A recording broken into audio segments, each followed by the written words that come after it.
हेच जर तुम्ही 1.5 वर्षाच्या ब्रिज कोर्सवरती बाकीच्या डिग्रीवाल्या लोकांना देत असाल तर हे अतिशय चुकीचं आहे.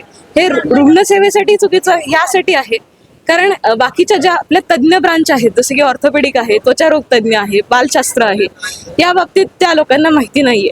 जर ह्या लोकांना जर तुम्ही त्या गोष्टीची जर परमिशन दिली, MMCचं रजिस्ट्रेशन मिळालं तर पुढे भविष्यात जे काही त्यांच्यामुळे धोके होऊ शकतात रुग्णांना ते अतिशय घातक आहेत.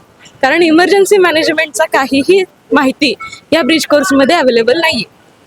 तर हीच मी एक मुख्य मागणी सरकारसमोर ठेवून आज आम्ही इथे संपाला थांबलेलो आहोत. का तर असं केल्यामुळे रुग्णांच्या जीवाला अतिशय धोका उद्भवू शकतो. शासनाने जे निर्णय घेतले त्रास होऊ शकतो कारण इमर्जन्सी सर्व्हिसेस ज्या आहेत, एखादी गोळी तुम्ही पेशंटला दिल्यानंतर जर त्याचा काही साईड इफेक्ट झाला तर त्याचा इमर्जन्सी काय मॅनेजमेंट केली पाहिजे हे त्या ब्रिज कोर्समध्ये मेन्शन नाहीये. त्यांना त्याबद्दल काहीही माहिती दिली जात नाही. तर यासाठी तुम्हाला तिथे MBBS डॉक्टरचीच गरज आहे 4 वर्ष. आणि ह्याच्यामुळे पुढे भविष्यात जे चुकीची प्रॅक्टिस होण्याचे धोके जास्त आहेत.